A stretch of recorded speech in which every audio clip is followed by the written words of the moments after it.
right, back in the hot seat. So today I'm going to talk about the camera bodies that I use for both professional and personal work on a regular basis. They're old, they're discontinued, and they still work great. And they're Nikon DSLRs. So my name's Aaron Goodis. I'm a landscape, adventure, and fly fishing photographer based here in Vancouver, British Columbia. Today I thought I would talk about the 3 cameras that I use on a really regular basis for both professional and personal work. I've been using these Nikon DSLRs in some cases for well over 10 years. They're really old, they're very much discontinued, and they're very much still photography cameras. However, they all shoot video. These days I would say that the video quality and capabilities of these cameras is pretty outdated.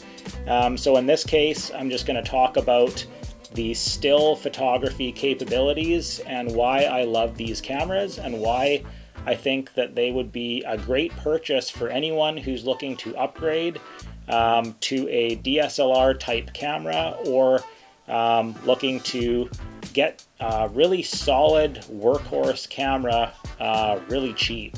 And that's exactly what these are. I mean, I've seen these cameras on all the sites like eBay, Craigslist, Marketplace for dirt cheap compared to what they were when they were new.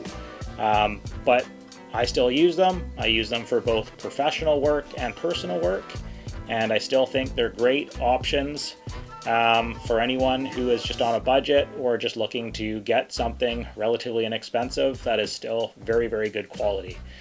So yeah, I'm just going to talk about these cameras. I'm going to start with my D300S camera. So this is the camera that started my career in professional photography. I use it with all the lenses that I had talked about in a previous video. It's an F-mount mount for your lenses, so there's all sorts of really good options for really high level lenses. This one is a 12 megapixel DX, which is a crop sensor, but very, very clean image quality. Not the greatest with high ISOs as you'd expect, but I've shot hundreds, if not thousands, of remarkable photos from this camera, and I've had many, many published photos from this camera as well. So this is a very, very good option for anyone who is trying to get in the game and keeping it really cheap, or they have a budget of only a couple $100. I have seen this Nikon DSLR, the D300S, for like a couple $100, even $150 on Marketplace in really good condition. It is not a great video camera. However, it is the first DSLR that had video capabilities that Nikon had made. It's actually not too bad, and I think that might not be entirely correct. I think the D90 might have been, but this one was definitely not bad, and I did shoot some videos, but there was really no manual overrides for video, so the video was not the greatest. There was some little tricks, but was not awesome. But when it comes to still photography, even though it's only 12 megapixels, it's just an absolute tank of a camera. The long exposure capabilities are incredible, and I think that's because of the low megapixel count. But I've shot like 10-minute exposures on this camera with no need to use noise reduction settings built into the camera. They were just clean right out of the camera. Just a really good camera. So I use these cameras in RAW modes. I never shoot JPEGs, always RAW, and I typically always use manual or aperture priority, and I set my ISO, and I try to keep the ISO pretty low. So in this case, the 200 to 300, 400 are pretty good. It maxes out about 800 ISO. Anything over that, you're gonna probably have a pretty noisy image. But other than that, it's a really good camera. And this particular camera was released in August of 2009. And I think I've had this camera for probably 12, 13 years now. So just a really, really good camera, and it's one of the ones that launched my career. So this was an awesome, awesome buy if you want to buy a cheap, super durable, very robust, weather resistant DSLR. So great option. Okay, second camera I'm going to talk about is the Nikon D800. When I bought this camera, I was like, I hit the jackpot. This is like an incredible camera. I've had this camera for about 10 years now, and it was introduced in February of 2012. Just an absolute tank of a camera, 36 megapixel full frame, huge dynamic range. Just an absolutely beautiful, beautiful camera with incredible image quality. The downside to this camera is that it kind of taps out about 3200 ISO. So if it's not the greatest for, you know, very high ISO. But a lot of cameras at that time with the high megapixel count were not. And it's not the greatest with long exposures unless you are willing to use the long exposure noise reduction in camera. That doubles your exposure time. But as an example, if you shoot over 30 seconds, so potentially like a 1 minute, 2 minute, 3 minute exposure without the noise reduction, it's super, super noisy. But with the noise reduction setting turned on, which doubles your exposure time, so if it's a 2 minute exposure, now it's 4 minutes total, it cleans the file in camera so well that there's no noise at all and becomes an absolutely incredible long exposure photograph. Super, super good, super durable, just built like a tank.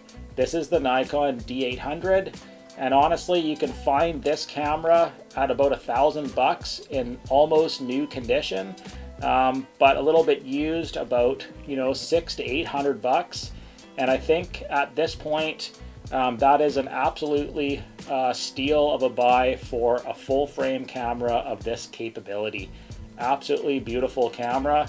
And I have been using this camera for a very long time, and I still use it to this day. That's the Nikon D800. Lastly is the Nikon D750. So this camera came out in 2014, and I've been using this camera for about 7 years now. This one is also a full frame sensor, FX format for those Nikon users, and it's 24 megapixels. A little bit smaller than the D800 and a little bit lighter, but also just as durable, very much built like a tank. It's all like weather sealed, like all these Nikon cameras are. And what the beauty is of this camera is the high ISO is really, really good. So it was one of the best cameras at the time, at its release date, to have these like beautiful high ISO settings where you could potentially shoot at like 8000 ISO without much problem. So for those who are shooting stars, Milky Way, any night photography, and they needed the really high ISO, this camera was designed for you. It's an absolutely beautiful camera, light in hand, grip is perfect, just a super nice camera, and the image quality is really, really good. I will say with all of these cameras, I shoot them in RAW all the time and process them in Lightroom and Photoshop. And I shoot in manual modes or aperture priority modes. And I don't really do much else. I adjust the ISO as I need them. So I definitely use these cameras typically in like a manual type setting. And yeah, they're just really, really good. I do find that all of these cameras, the raw files are so easy to edit. They work with old computers really well. So if you're using like older computers with older programs with like Lightroom and Photoshop, these raw files work great with that, whereas some of the newer cameras, the files are just so big, they just are not compatible without having a newer computer. So that's a kind of a plus with having these older cameras, but just super, super good. Yeah, really, really nice cameras. Highly recommend them. And again, I think you can find some of these cameras on the used market for, you know, pretty dirt cheap. So that's the Nikon D750. They're just super good. So I hope that you enjoy this video. And again, if you haven't already, subscribe to the channel, and I will see you. All right. So let's talk about lenses. My name's Aaron. I'm an adventure, outdoor, fly fishing, and landscape photographer based here in Vancouver, British Columbia. I've been a Nikon shooter, yes I know Nikon, for all of my life, but I love the camera bodies and I love the lenses. And I think at this point you can find some incredible deals on used lenses in the used market. So I just wanted to show my 4 top favorites and just give you a couple of example photos and basically just tell you why I love them so much and why you should probably pick them up if you're a Nikon DSLR shooter and you don't have them already, and you're thinking about still photography more so than video. So this one, the first one is it's the 20mm 1.8, so super fast, nice and light, really sharp, really good for stars or Milky Way. I've shot some incredible Milky Way shots with this lens. I love it for how fast it is, and it's also really light, and I don't really notice it when I'm doing any backpacking. It just kind of sits in the bag, and I only use it for stars. Just a really, really nice, fast, wide prime. Second one is my wide angle. It's the 16-35 f4. So a lot of times I go with the f4s just because I don't need the super fast lenses, and they're also more expensive and much heavier. So when I'm doing landscape photography, I'm often stopping down to like f11 or f16 anyways. So having an f2.8 doesn't really make any sense. And I usually use the f1.8 if I need that fast aperture. But the 16-35 f4 has just been a really, really nice go-to for any landscape or wide angle landscape or fly fishing photography that I've done. It's VR, so it's got some vibration reduction built in if I need that. It's just a really nice lens. It's internal zoom as well, so when you zoom it, it doesn't change, which means that it's always the same, and it's also very well sealed, weather sealed. It's just a really, really nice lens. This one is the do everything lens. It's the 24-120 f4. It also has the VR, so vibration reduction built in.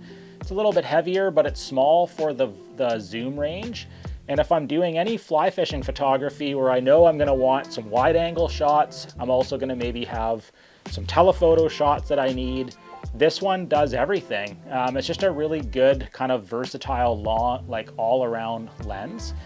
So I usually have that paired with the 20mm in my bag when I'm fly fishing. That's just a really nice setup.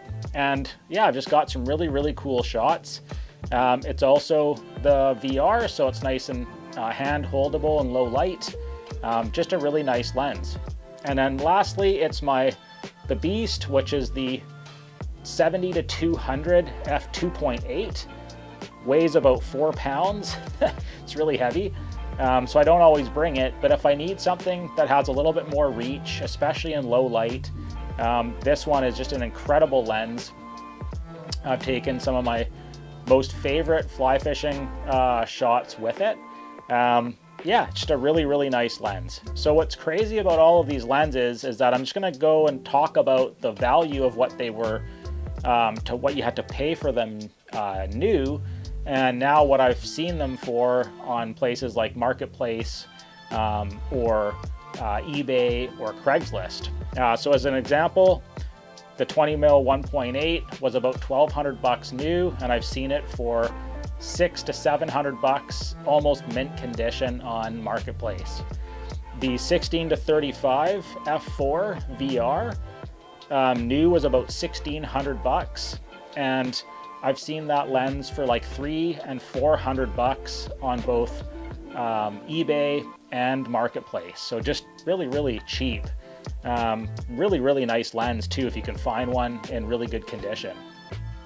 The 24-120 f4, that was the kit lens with the D750 and the D810 and I think the D850. So you could buy it with the kit and it was cheaper that way, but if you bought it on its own, it was about 1,500 bucks. With the kit, it added about $1,000, and I've seen this lens for like 500 to 600 bucks, brand new essentially, because no one ever used it when they bought the kit, on Marketplace. So just an example, just really nice lens. I've taken some incredible photos with that one. The 70-200 2.8, because it was a 2.8, it was definitely a little more expensive. This one was about 2,500 bucks when it came out. So pretty expensive, but because it's around probably close to 10 years old now, you can find it for under $1,000 in really good condition. So under $1,000, super versatile 2.8 70-200, incredible lens. They all have the gold ring, which is the nano crystal coat, which basically was like an anti-flare, anti-ghosting coat that went on top of the glass. They're just really sharp and they're pro lenses, right? So anything with the gold ring was Nikon's like pro lineup. So really nice lenses. They're old and you can find them on the used market super cheap, and I'd highly recommend it. Yeah, just incredible. I would just say as a warning, they're not great for video. I don't know what they would be like on some of the new mirrorless Nikon cameras with the adapter. It turns out that most of these lenses were quite loud in the autofocus mode, so you'd have to autofocus and then let it like lock it and then shoot, or you'd have to manually focus. So none of these lenses I'm talking about for video, it's all for still photography. So just a quick warning.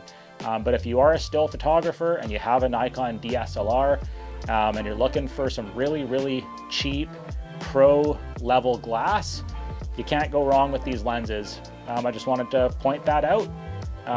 Yeah, that's about it. So hope you enjoy these videos.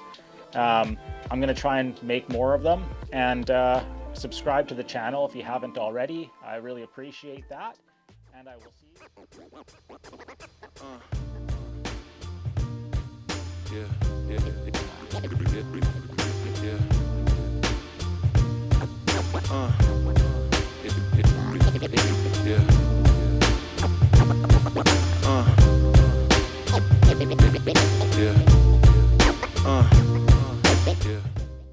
All right, welcome to another video. My name's Aaron Goodis. I'm a landscape, fly fishing, and active lifestyle photographer based here in Vancouver, British Columbia. You'll have to excuse me, I'm still dealing with another cold. I'm just feeling a little bit sick. So I'm doing more in studio, kind of behind the scenes type of videos, or kind of like another gear video. And in this case, I just wanted to talk about a really unique lens that I think is super underutilized. And it's a lens that I probably should use more often. I've owned it for a really long time. And it's this really cool Nikon DX fisheye.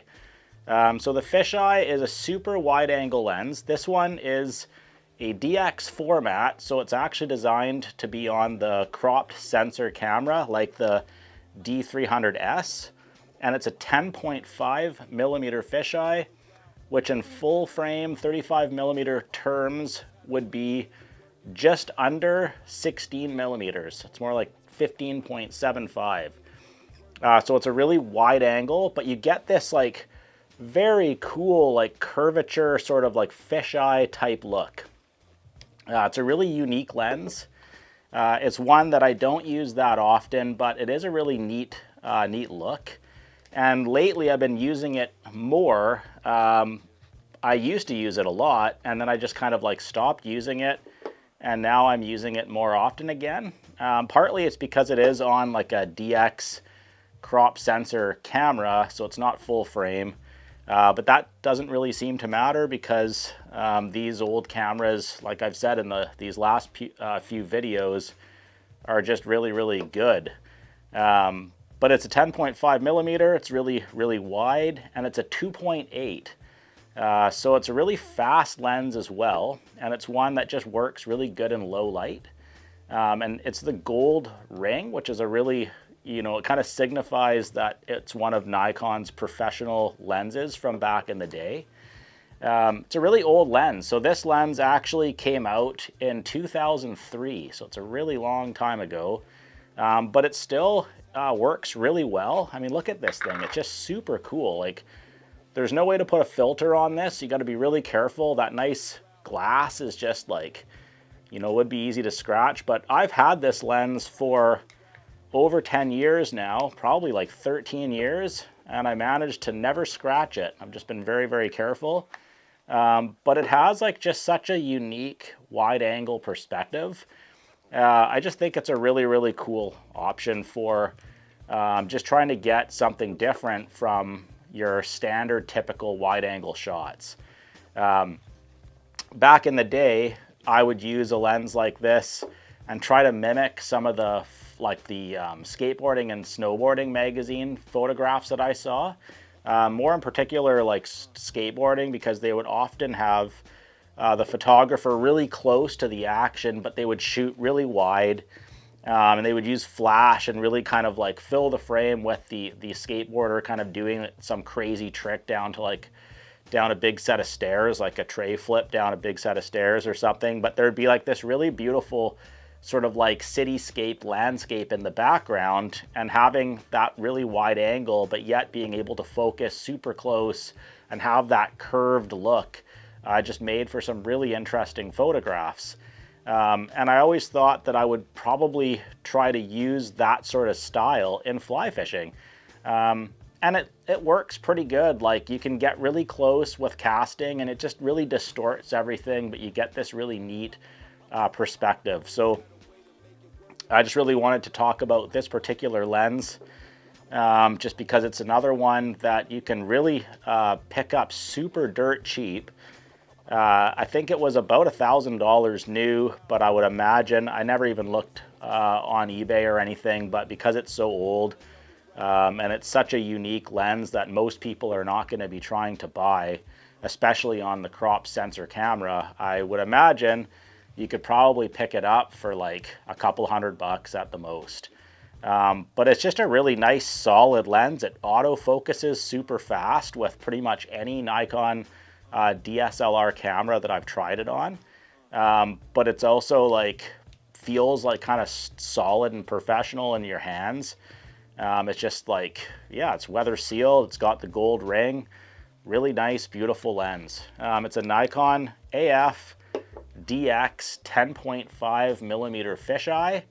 And I just do believe that this one is one that if anyone was looking for kind of a unique wide angle perspective, and they had some old Nikon camera gear already, especially these like DX older DSLR cameras, it's a really, really neat lens to pick up really cheap. So I just wanted to talk about that and show you some photos.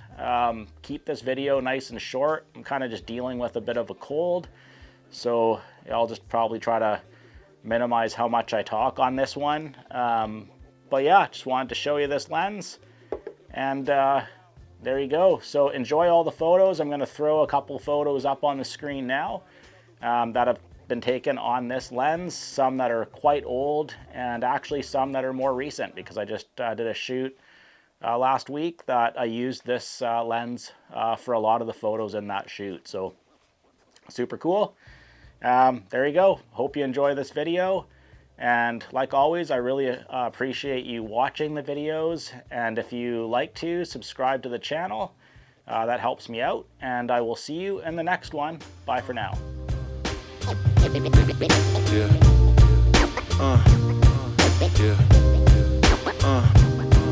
Yeah.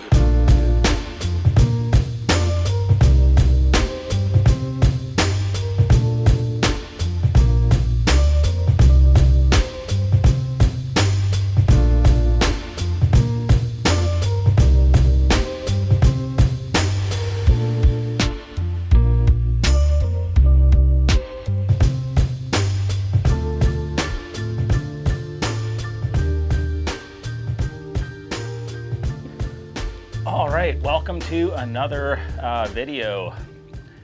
More gear related topics, and I thought I would just continue to discuss one of the Nikon DSLR and lens setups that I truly believe launched and started my career in landscape and fly fishing and outdoor solo lifestyle type photography. So if you're new to this channel, my name is Aaron Goodis. I am a landscape, fly fishing, and outdoor lifestyle photographer based here in Vancouver, British Columbia. And on this channel, I typically talk about some of the gear that I use as a professional photographer. I don't go into too many of the details. I just talk about the basics and why some of the gear that I use still works and are great options for someone who's getting into photography and wants to shoot professional photography.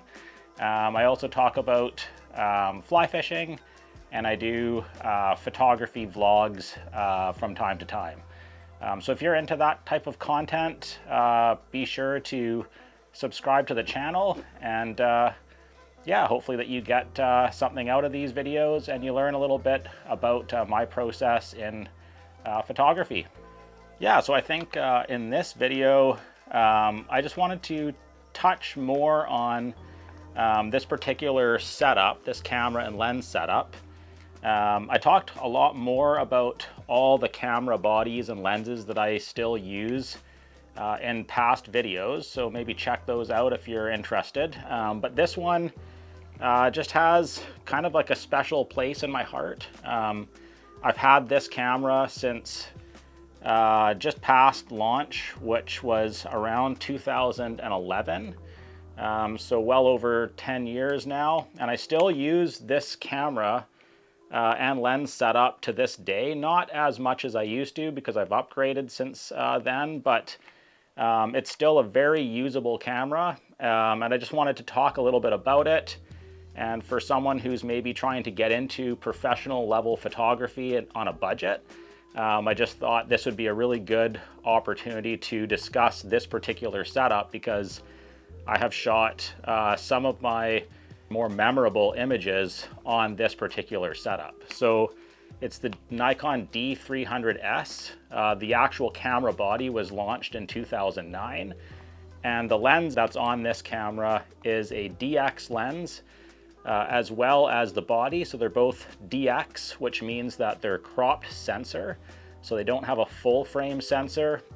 They are about a 1.5 times crop, smaller than a 35mm full frame.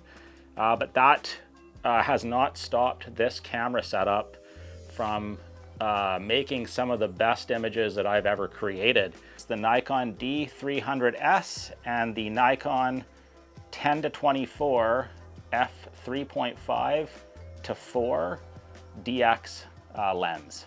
Okay, so talking about the camera body itself, again, it's the D300S. It's definitely a very old camera body. It's a DX sensor. It's 12 megapixels.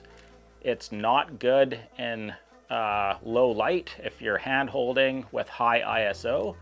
I don't max the ISO any more than about 800, so it's definitely pretty limited that way. But if you have a tripod and you're going to shoot slow exposures at a lower ISO from 100 to 200, I think it actually starts at 200, and the low ISOs are 100. So I typically would shoot 200 to 400, try to keep it as pretty much base as you can to max out the image quality. So that means usually a slower exposure and using a tripod. But this camera body has produced just some remarkable images. So definitely built like a tank. It's withstood lots of like pretty nasty weather. So it's just a really robust camera, and I would highly recommend it. I've found this particular camera body in really good condition, even with like a battery included, for about $250. So it's a really, really good system. At a used price like that, it's just kind of insane. But it's not good at video. I mean, it does shoot video, but I wouldn't recommend it for video. But for still photography, for someone who's getting into it and wants like a really robust camera body that just shoots extremely clean images. And this particular lens, it's also been really nice, super wide angle, nice and light, fits the camera body super nice, very sharp. I've just really used this lens for a lot of my work, especially landscapes that are super wide angle. I've done tons of slow exposures with this lens. So it's just a really nice wide angle setup. This lens also, I think, retailed for around $1,200 when it came out. And now you can find it for about $250. So pretty incredible to get like a setup like this. Yes, it's used, although it's in good condition, for probably under $500. To have this, and I can show you a bunch of the photos that I've taken with it. It definitely is a very good setup, and it will definitely do everything you need for prints up to about 24 by 36 inches. So quite big prints. Perfect for social media. I've done a lot of brand work with this setup as well. And just great for just hobbyist use if you're doing landscape photography with a tripod. Yeah, really, really nice. So that is the Nikon D300S with the Nikon DX 10-24 f3.5 to 4 millimeter lens. It's just an awesome setup. I'm going to talk a little bit about the filters that I would add to this setup if I was buying it again now. And what's awesome about this lens is it is a 77 millimeter thread on the front. So that's a pro, basically it's a pro threading. So a lot of your filters, the filter mount or the threading for the filters is like a pro size. So a lot of the filters that you would use for this lens, you would end up using for a lot of the other professional level glass out there. So the three filters, with exception to the UV clear, just a protection filter that I've always had on my lenses, is a polarizing filter. So the 77 millimeter polarizing filter just cuts all the glare, saturates some color naturally. It does give a little bit of a slower exposure, so it's about a stop or two decreasing of shutter speed if you're using this filter. But it's a really nice filter. I use this for almost all of my outdoor work. And if I'm trying to slow down exposures, I have two different filters. They're ND or neutral density filters. One is 6 stops, so 6 stops darker. And the other one is 10 stops, so it's a full 10 stops darker. So if you can imagine, both these filters will slow down your shutter speeds kind of extreme. So if you're in, you know, like lower light, so sunsets, sunrises, but you want that really silky look in the water with slow exposures from like 2 to 30 seconds, maybe even longer, the 6 stop is perfect. If I want daytime really slow exposures or just extreme slow exposures, anywhere from like 1 minute to potentially 10 minutes, the 10 stop filter is very much needed for that. But typically I use the polarizing filter pretty much 90% of the time. And if I'm in lower light and I want to take this off because I'm hand holding, I'll put back on that UV filter, but I always only use one filter at a time, never stack the filters. So take this one off, put the polarizer on, you're good to go. So these 3 filters with this particular setup, for a lot of your wide angle seascape, landscape, fly fishing photography, just a killer combo. And you can just, like I said, pick it up super dirt cheap. Yeah, I think it's a really good buy for anyone who's getting into it and wants like just kind of a robust, you know, workhorse, super solid DSLR. for a really good price.